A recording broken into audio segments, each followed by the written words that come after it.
Capital Services. Todd began his association with state government in 1990 with an internship in what was then Michigan Department of Public Health. A graduate of the University of Michigan, he worked on the staff of former State Senator Fred Dillingham before becoming an associate lobbyist for Capital Service in 1995. Todd has applied his knowledge of the Michigan legislature at Capital Services by conducting legislative training and consulting sessions, writing columns and reports for client publications, and performing direct lobbying on behalf of clients. His specialty issue areas include civil law, labor, public utilities, child care, consumer protection, public benefits, and poverty law. He's participated in the development of major legislation such as electric utility restructuring in 2000 and the 1995 rewrite of the Mental Health Code. Let's welcome Todd Tennis.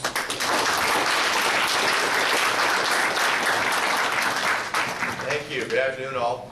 After last Saturday, I might need to strike that U of M reference out of my bio.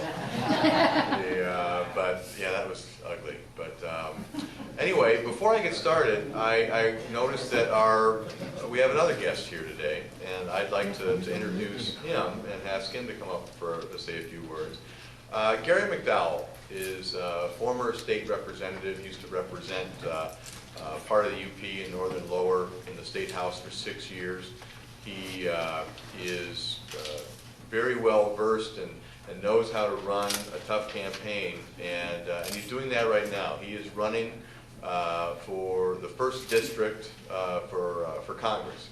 And that district we are actually in right now. And so he is running against a first-termer, an incumbent who ran as a Tea Party activist and was able to win 2 years ago in what was essentially a very good election, if you like the Tea Party.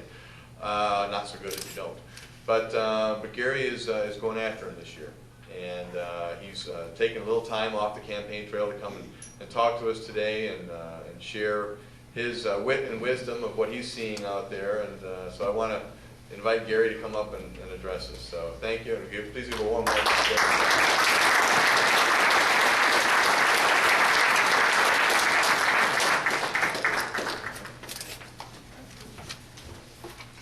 Well, welcome to the 1st District, everybody. Anybody familiar with Northern Michigan, the UP? Great. I actually live in the UP of Michigan, the eastern end. Todd, thank you so much for the introduction. And I've worked closely with Todd when I was in Lansing those 6 years, and his dad before him. And you got a great guy here representing you. He does a tremendous job. Any issue affecting labor in general, but especially, of course, you, Todd's right there. Right out there in the lobby, calling us out and telling us what we need to do. Did a great job. Todd, it was great working with you all those years. I'm running for Congress, 2nd attempt at it. I was in the State House for 6 years, worked very closely with labor, have a labor background myself. I was a Teamster for over 30 years, drove a UPS truck, and also farm with 2 brothers. We have a hay operation in the UP. We broker hay, mostly to Florida now, to the horses. Married to Carrie, got 3 daughters, Olivia, Emily, and Michelle. Always involved in my community as a longtime volunteer firefighter, volunteer EMT, and county commissioner for 22 years prior to going to the State House. The last election, so I lost a close race to a Tea Party endorsed candidate. We got a little over 51% of the vote. We all heard about the big Tea Party wave that came through and wiped everybody out. But that's not what happened, folks. There was a huge drought on the other side. Voter apathy like we've never seen it before. There's a lot of theories out there what happened. I think some was talked about last night if anybody watched the convention. I remember that enthusiasm in '08. How we were all so excited and pumped up about hope and change. And we're going to country was going to be different. My two youngest daughters were in college at the time. Well, they're still in college. They're on the traveling around, seeing most of the universities in Michigan. I got to get them down here, but they were so excited. They were every night after school. They were out walking, doing doors, and I was up for re-election myself. And I said, "Girls, what about Dad? You're going to help me a little bit." And the youngest daughter, Rochelle, she says, "Dad, it is so important that we get Obama elected president." And I said, "Well, what about me? I'm not paying your tuition, Rochelle." But so I went with them. I actually did doors with my two, Emily and Rochelle. Great experience. Watched that campaign, watched how it developed. And then everything didn't get better the next day.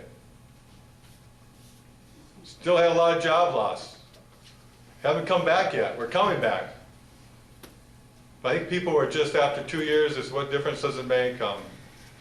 So Labor, Democrats stayed home. And that's why we lost that election. And the race I was in, the 101st, we were down over 100,000 votes in 10 from 08. And we looked at the Republican vote, it was even down some. Pretty consistent, but it was down. Democrats, independents, the lean Democratic, likely Democratic voters didn't show up. And now we're looking at the results of that. Looking here in Michigan, what's happened. The UP and a couple of northern seats here were Democratic seats, traditionally Democratic seats. We're only kept one seat north of Lansing, Marquette, which is reliably Democratic, even in 10. You look at the agenda that's been run the last 2 years in Lansing, the anti-agenda, anti-collective bargaining, anti-middle class, anti-worker, anti-children, anti-old, anti-poor agenda that's been pushed down there. And we don't have any way to stop it right now. They control the House, the Senate, the governor, and the Supreme Court. They just don't control it. They have overwhelming majorities. So they have a freshman legislator who's a little, "Well, I got a lot of labor in my district." Well, okay, take a walk. We don't need your vote anyway. We got 20 spare votes here. That's what happens when they get these huge majorities. Todd, I can't imagine what it must be like now. Must suck, right? That's why it's so important that this election we don't let that happen again. The guy I ran against, Tea Party guy. Yep. Tea Party guy representing the UP of Michigan. I can't imagine it. I would never see that day. He got elected, went to Washington, and he immediately became part of the problem out there. When he was running, he changed his position several times, but he said towards the end, he said, "You'll protect Social Security and Medicare." One of his very first votes was to end Medicare, shift it back on our seniors, the cost of their health care, in order to give huge tax cuts to the billionaires. He defends big oil every chance he gets, says they pay their fair share of taxes, need their subsidies. At the same time, I'm speaking to working men and women, and I know how difficult it is to pay to fill your tank up right now just to get to work that you have to do. These companies are getting billions in subsidies, our tax dollars, and that's wrong. He supports all these free trade deals, ship jobs and jobs overseas, and won't stand up to the Chinese when they're manipulating their currency, making our goods more expensive than theirs. But just celebrated Labor Day up in the UP at Ishkami. Big Labor Day parade up there and picnic. Labor has come back. It was probably the largest crowd we've ever had. And just before that, my opponent did an interview in the Escanaba Daily News. Right now, he doesn't do any public events. But he says he's touring 100 businesses in 100 days, going to McDonald's, and man, they're doing good there. You got all these workers there. Of course, minimum wage, no health care, no pensions, no way of ever putting their kids through school. But so they asked him why, Dr. Dan, is there high unemployment in UP of Michigan? And this was his response. But people here don't want to work. They won't work if they have unemployment benefits. That's how out of touch he is. I got news for Dr. Dan. We want to work, but we want a congressman who's going to help us, work with us. Create those jobs in need, those good middle-class jobs. Invest in education so we can assure a long-term economic future. Protect our senior citizens, and also make those vital investments so we can grow our economy and not fall behind and put you to work at the same time. Just end with a friend of mine passed away last summer. His name was Ned Finland. He was a state representative from the UP, same district I held, the 107th. Ned passed away. He was 1 week shy of his 107th birthday. Ned started really opening up and talking. He always loved a colorful guy, but he really started talking after he turned 100. He started talking about how he made his fortune. Come to find out, he was in international trade in the 1920s.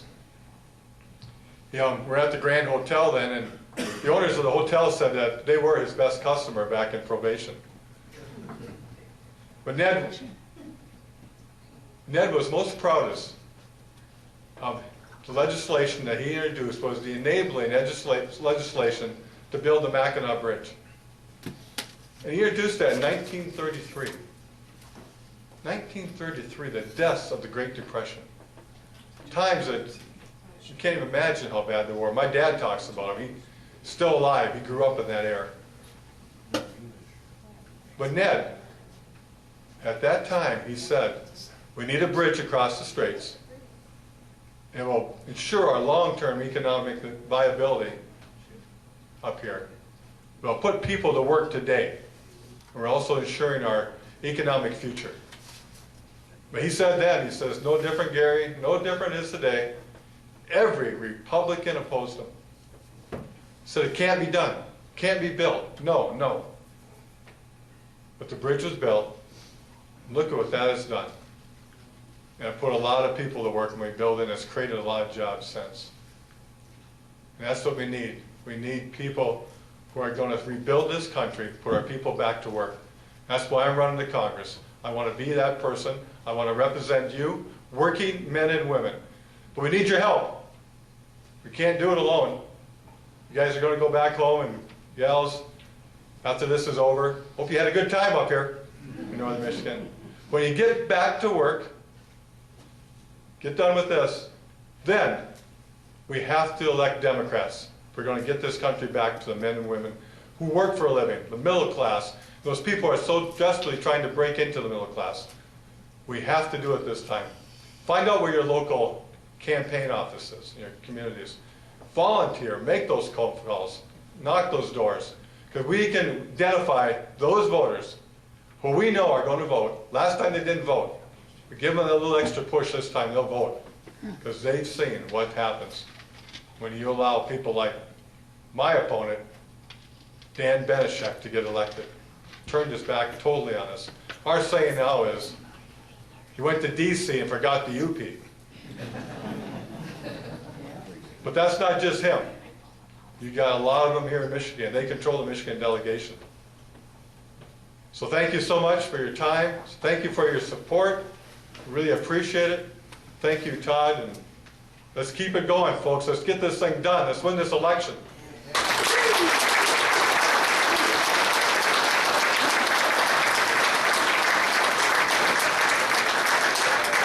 Before we go, we want to show our appreciation for the hard work that you did when you were in the State House, and we want to give you a little bit of help towards getting to the DC, where you won't forget the UP.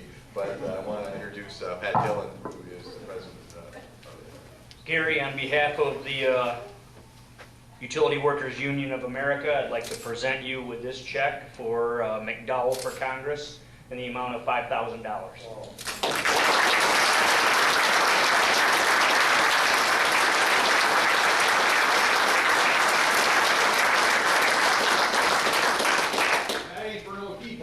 No, if I have a party, there won't be tea. And you're invited. No, thank you so much. This really goes a long ways to winning this election. Just briefly on the 1st of Michigan, it's one of the most competitive seats in the country. This was a Democratic seat up till to the last election. And right now, polling, we're leading this guy. The DCCC, the National Democratic Committee, they started running ads 3 weeks ago in the district pointing out his terrible record. The very first district in the country that they've gotten into. Every pundit in DC, Charlie Cook, Rothenberg, Hill, Politico, Roll Call, New York Times, have this race here, the first, as one of the pure toss-ups, one of the opportunities that we have to win back the majority.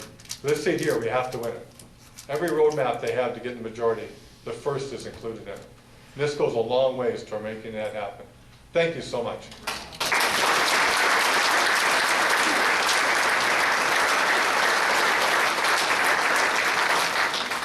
Thanks again to Gary McDowell, our next congressman from Michigan, who will hopefully be sworn in next January. But I want to talk a little bit about what's going on in Lansing and what we can expect to see for the rest of this year. I know Luke Canfora is here from the AFL-CIO is going to talk a little bit more about the ballot initiatives, and we have several now. I know he'll focus a lot on the Protect Working Families collective bargaining initiative, but there are several other ones that are pretty nasty as well that he'll talk about. But for my part of the presentation, I want to give you a preview of what we can maybe expect to see in what's called the lame duck part of the session. The legislature's coming back next week. They're going to be around for a couple of weeks in September, and really that's about it until the election. Especially at the House level, Speaker of the House, Bolger, who is still under quite a cloud, potentially a legal cloud, for his actions in the Wayne Schmidt House race over in Grand Rapids. And for those of you who hadn't heard about that, basically Wayne Schmidt at the 11th hour, right before the filing deadline back in May, withdrew his candidacy as a Democrat and filed to run as a Republican. And, you know, people switch parties. It's not unheard of. But the way he did it was really sleazy because he essentially did it in a way where the Democrats wouldn't be able to put anyone up to run against him. And to make sure that they couldn't even run a write-in campaign, and this is the subject of the current investigation and grand jury investigation that's going on right now. He allegedly recruited a fake Democrat, a friend of one of his son's friends, to file as a Democrat at that same time, you know, literally 10 minutes before the filing deadline closed, with the intent of essentially rigging the election. And so the Kent County prosecutor said that as bad as it was and as horrible as it was, they didn't break the law. But now Judge Rosemary Aquilina from the Hingham County Circuit Court is looking into it as a one-person. She was impaneled as a one-person grand jury a few weeks ago. So there's going to be more on that story. But anyway, suffice it to say that Speaker Bolger is looking to stay out of the headlines as much as possible up until the election. And so we don't expect a whole lot of activity to go on in the legislature before November. However, after November, it's wide open. That lame duck session where you have people who are not going to be in office anymore, people who have either lost or retired or been term limited, but they can still affect policy for that 6 weeks from November 7th on. It's hard to predict just what's going to happen. But one of the great fears that the AFL-CIO had and pro-labor people around the state have had really this entire session is that would be an opportune time for the powers that be, the pro-business types in Lansing, to try and make Michigan a right-to-work state. And that really, more than anything else, that fear is what drove the creation of the Protect Working Families collective bargaining initiative. And happy to say that the Supreme Court ruled that will be on the ballot.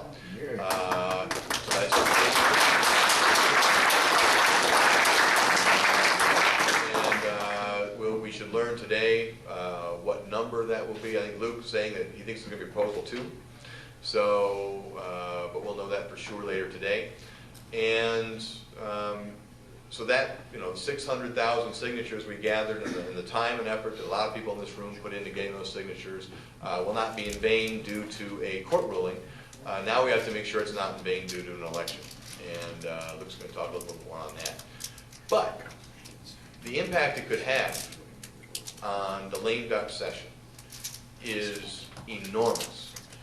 First of all, if we are able to win that initiative, if that initiative passes, that takes a lot of arrows out of the Republican quiver in terms of how they can continue to erode collective bargaining rights in this state, how they continue to weaken our ability to represent not just our members, but represent working people in general. Because, and that's something we need to communicate this year about this initiative, is that it's not just important to union members and their families. It's important to every working family in the state.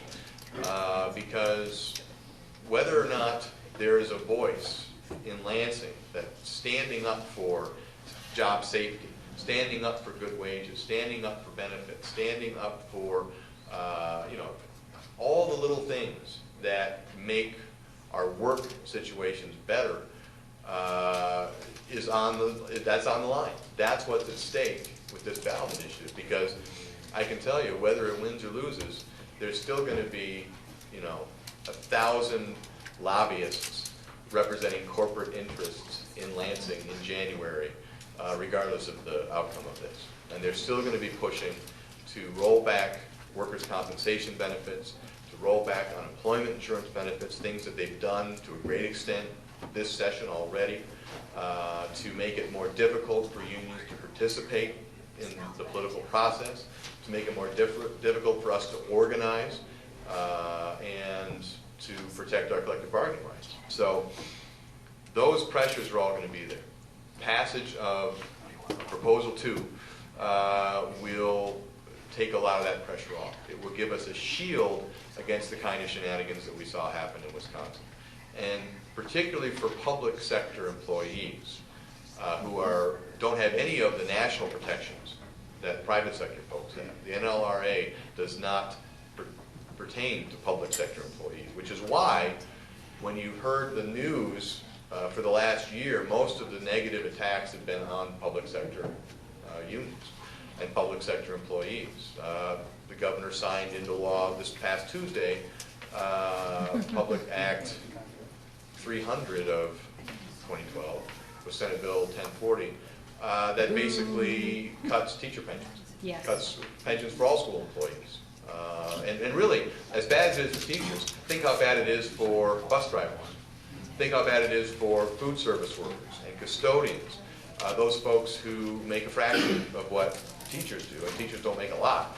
But when you're asking every one of those employees to have to pay an extra 4 to 7% of their salary to get the same benefits they were already promised, that is substantial. And the worst part of that bill, in my opinion, is what it does to folks who are already retired.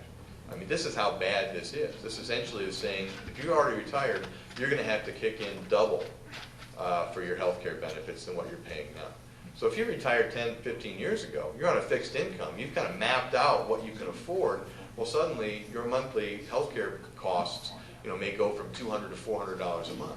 Where are you going to get that? And so really what they did for people who are already retired is despicable. And Governor Snyder says, well, we're fixing the system. We're protecting it for future generations. And you hear Ryan and Romney talk about the same thing when they want to fix Medicare or Social Security, and we're going to protect it. Bullshit. They're not protecting it. They're ruining it. They're changing it. They're eliminating it. And instead, they're going to give you a voucher. So even though healthcare rates may still be going up by 15 to 20% a year, you're going to get that same $200 a month to pay for it, regardless of how much it goes up every year. So it's on you. All the risk is on you. And there's no societal backstop to protect us from that, which is what Social Security, Medicare, Medicaid have been. So really, that's what's at stake this election. And if we fail, especially with the Protect Our Jobs issue, the Protect Working Families issue, there's already a huge number of members of particularly the State House, who have been champing at the bit to do right to work.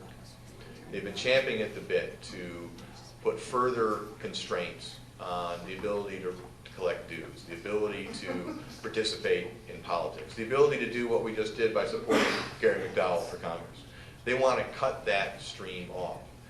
And if it isn't for unions standing up for working people, who's going to do it? I mean, who else is there out there? I mean, we have some friends in places like the League for Human Services who try and support working poor.